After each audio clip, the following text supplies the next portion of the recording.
Assalamualaikum warahmatullahi wabarakatuh.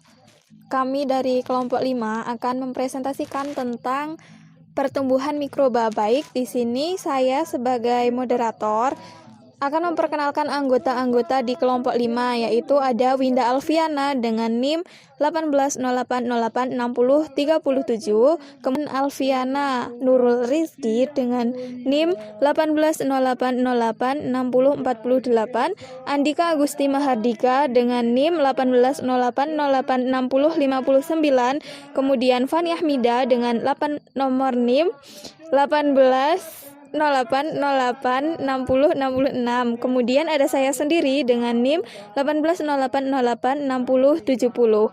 Baik, kami membawakan materi, ada beberapa ya, diantaranya pengertian pertumbuhan mikroba, kemudian proses pertumbuhan mikroba, syarat-syarat mikroba tumbuh pada suatu media, faktor yang mempengaruhi pertumbuhan mikroba, dan keuntungan dan kerugian adanya mikroba. Poin yang pertama membahas tentang pengertian pertumbuhan mikroba. Pertumbuhan dapat diartikan sebagai pertambahan jumlah atau volume serta ukuran sel. Pada organisme prokariot seperti bakteri, pertumbuhan merupakan pertambahan volume dan ukuran sel dan juga sebagai pertambahan jumlah sel. Dalam membahas pertumbuhan mikroba, harus dibedakan antara dua masing-masing, yaitu pertumbuhan individu sel dan pertumbuhan populasi. Yang pertama yaitu pertumbuhan individu sel. Pertumbuhan bakteri ini umumnya pembiakannya dengan pembelahan diri atau divisio. Jika faktor-faktor luar menguntungkan, maka setelah terjadi pembelahan, sel-sel baru akan membesar hingga spesial sel induk. Yang kedua adalah pertumbuhan populasi. Pertumbuhan ini dapat diamati dari meningkatnya jumlah sel atau massa sel atau berat sel. Pada umumnya, bakteri dapat memperbanyak diri dengan pembelahan biner, yaitu dari suatu sel membelah menjadi dua sel baru, maka pertumbuhan dapat diukur dari bertambahnya jumlah sel tersebut. Untuk poin yang kedua yaitu proses pertumbuhan mikroba. Proses pertumbuhan mikroba ini dibagi menjadi 4 fase. Fase yang pertama yaitu fase adaptasi. Sel mengalami perubahan dalam komposisi kimiawi dan bertambah ukurannya, serta substansi intraseluler bertambah. Pada fase ini tidak ada pertambahan populasi, akan tetapi terjadi pertambahan volume sel karena pada fase statis biasanya sel melakukan pengecilan ukuran sel. Proses adaptasi meliputi sintesis enzim baru yang sesuai dengan media dan pemulihan terhadap metabolit yang bersifat toksis seperti asam, alkohol, dan basa pada waktu media lama. Fase yang kedua yaitu fase perbanyakan. Sel akan membelah dengan laju yang konstan, massa menjadi 2 kali lipat dengan laju yang sama. Aktivitas metabolit konstan dan keadaan pertumbuhan yang seimbang. Setelah memperoleh kondisi ideal dalam pertumbuhannya, sel akan melakukan pembelahan. Pada fase ini, perbanyakan sel melakukan konsumsi nutrien dan proses fisiologis lainnya. Fase yang ketiga adalah fase konstan. Fase ini terjadi penumpukan produk beracun atau kehabisan nutrien. Beberapa sel mati sedangkan yang lain tumbuh dan membelah. Jumlah sel hidup menjadi tetap, tetapi fase ini menunjukkan jumlah bakteri yang berbiak sama dengan jumlah bakteri yang mati. Pada fase statis, biasanya sel melakukan adaptasi terhadap kondisi lingkungan yang kurang menguntungkan. Fase yang keempat yaitu fase kematian. Fase ini sel menjadi mati lebih cepat daripada terbentuknya sel-sel baru. Laju kematian mengalami percepatan menjadi eksponensial bergantung pada spesiesnya. Semua sel mati dalam waktu beberapa hari atau beberapa bulan. Penyebab utama kematian ini adalah autolisis sel dan penurunan energi seluler. Saya Winda Alfiana akan menjelaskan tentang syarat-syarat mikroba dapat tumbuh pada suatu media dan faktor-faktor yang mempengaruhi pertumbuhan mikroba. Yang pertama, syarat-syarat mikroba dapat tumbuh pada suatu media. Media di sini yaitu suatu bahan yang terdiri atas campuran nutrisi yang digunakan untuk menumbuhkan mikroorganisme, baik dalam mengkultur bakteri, jamur, dan mikroorganisme lain. Suatu media yang dapat menumbuhkan mikroorganisme dengan baik bila memenuhi syarat, diantaranya kelembapan yang cukup, memiliki pH yang sesuai, kadar oksigen baik, media yang digunakan steril, dan media harus mengandung semua nutrisi yang mudah digunakan mikroorganisme. Adapun nutrisi-nutrisi yang dibutuhkan oleh mikroorganisme dalam proses pertumbuhannya yaitu pertama, karbon. Berdasarkan kebutuhan karbonnya, mikroorganisme dapat dibedakan menjadi dua, yaitu mikroorganisme autotrof dan heterotrof. Mikroorganisme autotrof memanfaatkan karbon anorganik seperti CO2 sebagai sumber karbonnya, sedangkan mikroorganisme heterotrof memerlukan sumber karbon organik, misalnya glukosa. Yang kedua adalah nitrogen. Mikroorganisme mengambil sumber N dalam bentuk gas nitrogen, amonium, garam nitrat, atau berupa N dari senyawa organik. Yang ketiga yaitu unsur non-logam seperti sulfur dan fosfor. Yang keempat, unsur logam seperti kalsium, seng, natrium, kalium, tembaga, mangan, magnesium, dan juga besi. Yang kelima adalah vitamin, berperan penting dalam pertumbuhan sel sebagai koenzim, namun hanya diperlukan dalam jumlah sedikit. Yang keenam adalah air. Air memiliki peran penting dalam proses pertumbuhan, di mana semua sel memerlukan air dalam mediumnya sebagai zat pelarut, sehingga nutrien dengan berat molekul rendah dapat melewati membran sel. Yang ketujuh, energi. Berdasarkan kebutuhan energinya, mikroorganisme dapat dibedakan menjadi dua kelompok, yaitu mikroorganisme fototrof dan kemototrof. Mikroorganisme fototrof memanfaatkan cahaya sebagai sumber energinya, sedangkan mikroorganisme kemotrof memenuhi sumber energinya berasal dari oksidasi senyawa organik seperti glukosa, atau berasal dari senyawa anorganik seperti H2S dan NO. Selanjutnya, faktor-faktor yang mempengaruhi pertumbuhan mikroba. Sebagai makhluk hidup, bakteri juga mengalami yang namanya proses pertumbuhan. Terdapat beberapa faktor yang mempengaruhi pertumbuhan. Yang pertama, suhu. Pada suhu optimum, sel bakteri akan tumbuh dan memperbanyak diri dengan cepat. Suhu yang optimum untuk pertumbuhan bakteri dikelompokkan menjadi 3. Yang pertama, bakteri psikrofilik, yaitu bakteri yang hidup pada suhu dingin. Dan untuk dapat melakukan pertumbuhan secara optimum, suhu yang dibutuhkan adalah di bawah 20 derajat Celcius. Yang kedua, bakteri mesofilik, yaitu bakteri yang hidup secara maksimal pada suhu sedang dan memiliki suhu optimum di antara 20-50 derajat Celcius. Yang ketiga, bakteri termofilik, yaitu bakteri yang tumbuh optimal pada suhu tinggi, yaitu di antara 50-100 derajat Celcius. Faktor kedua yang mempengaruhi pertumbuhan mikroba yaitu derajat keasaman atau pH. Sebagian besar bakteri memiliki pH optimum antara 6,5 sampai 7,5. pH ini mempengaruhi kerja enzim pada bakteri. Enzim berfungsi untuk mengkatalisis reaksi dengan cepat jika memiliki pH optimum. Faktor ketiga yaitu nutrien.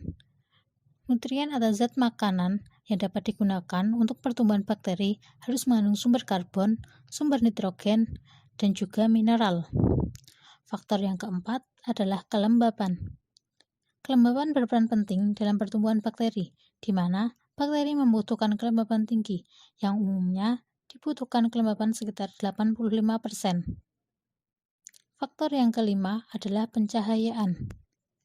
Cahaya yang berasal dari sinar matahari dapat mempengaruhi pertumbuhan bakteri. Bakteri lebih menyukai kondisi gelap karena terdapatnya sinar matahari secara langsung dapat menghambat pertumbuhan bakteri. Faktor yang keenam adalah oksigen. Kebutuhan oksigen pada bakteri mencerminkan bagaimana mekanisme bakteri untuk memenuhi kebutuhan energinya. Berdasarkan kebutuhan oksigen, bakteri dibedakan menjadi 5 kelompok, yaitu anaerob obligat yang tumbuh hanya dalam keadaan tekanan oksigen sangat rendah dan oksigen bersifat toksik. Selanjutnya, anaerob aerotoleran yang tidak mati dengan adanya paparan oksigen. Selanjutnya, anaerob fakultatif, yaitu yang dapat tumbuh dalam keadaan aerob dan anaerob. Selanjutnya, aerob obligat, yaitu yang membutuhkan oksigen untuk pertumbuhannya. Yang terakhir, mikroaerofilik, yaitu yang dapat tumbuh baik pada tekanan oksigen rendah. Tekanan tinggi dapat menghambat pertumbuhannya. Faktor yang ketujuh yaitu tekanan osmotik. Tekanan osmotik ini akan mempengaruhi bakteri. Jika tekanan osmotik lingkungannya terlalu besar, akan menyebabkan sel mengalami plasmolisis.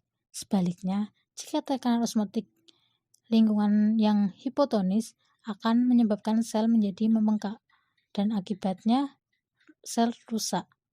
Oleh karena itu, dalam mempertahankan hidupnya, sel bakteri harus berada pada tingkat tekanan osmotik yang sesuai.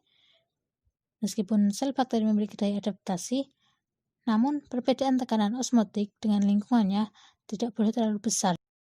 Baik, saya Alfiana Nuriski, NIM akhir 48, akan menjelaskan materi terakhir yaitu keuntungan dan kerugian adanya mikroba. Pertumbuhan merupakan pertambahan volume, ukuran sel, dan juga sebagai pertambahan jumlah sel. Pertumbuhan bakteri umumnya pembiakan dengan pembelahan diri atau divisio. Dalam lingkungan sekitar kita, organisme renik seperti mikroba memiliki peran yang cukup besar dalam ekosistem. Mikroba memiliki peran keuntungan dan kerugian dalam suatu lingkungan yang ada.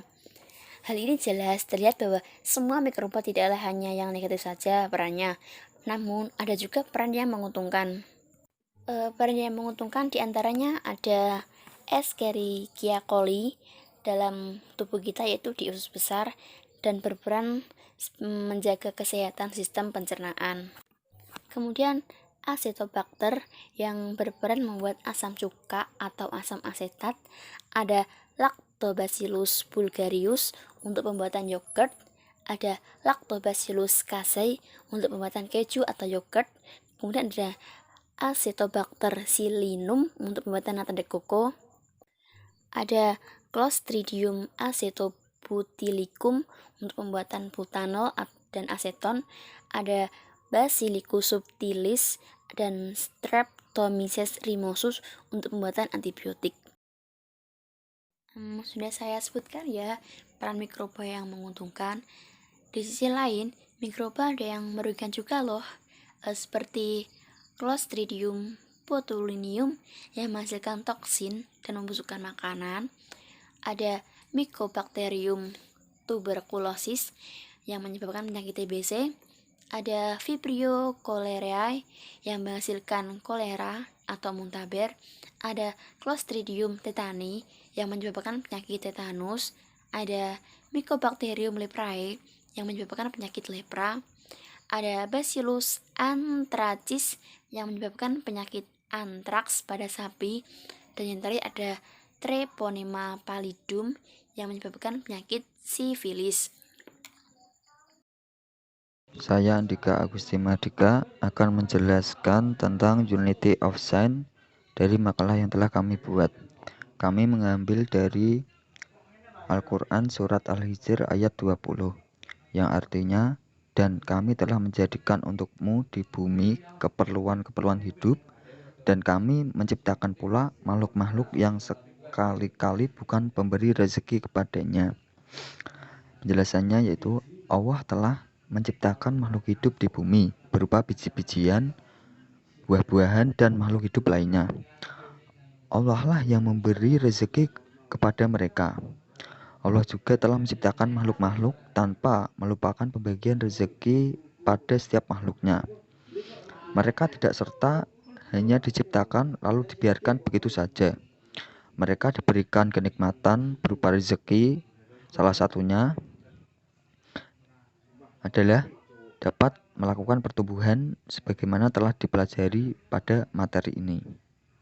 Selanjutnya adalah bab 3 yaitu penutup. Ada kesimpulan.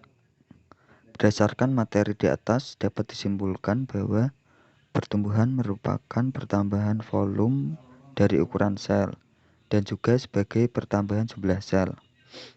Dalam membahas pertumbuhan mikrobio, harus dibedakan antara pertumbuhan masing-masing individu sel dan pertumbuhan kelompok sel atau pertumbuhan populasi.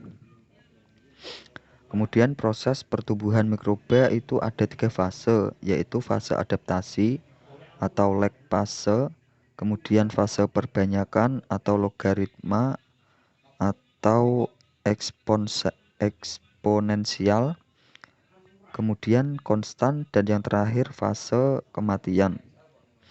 Syarat mikroba dapat tumbuh pada suatu media itu meliputi kelembapan yang cukup, pH yang sesuai, kadar oksigen baik, medianya steril, dan media harus mengandung semua nutrisi.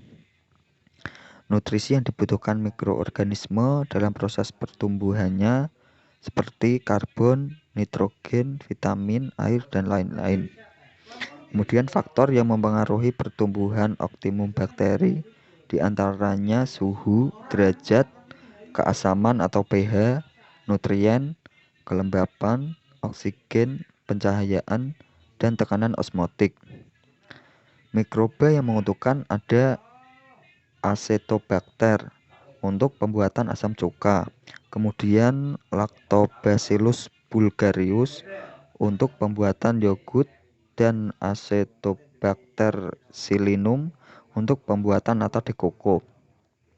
Sedangkan untuk mikroba yang merugikan ada Mycobacterium tuberculosis yang menyebabkan penyakit TBC, Vibrio cholerae menyebabkan penyakit kolera atau muntaber, dan Clostridium tetani yaitu menyebabkan penyakit tetanus. Terima kasih, itu dia presentasi dari kelompok 5. Semoga bermanfaat dan semoga semuanya bisa memahami apa yang kami presentasikan. Baik, jangan lupa jaga kesehatan ya. Terima kasih. Wassalamualaikum warahmatullahi wabarakatuh.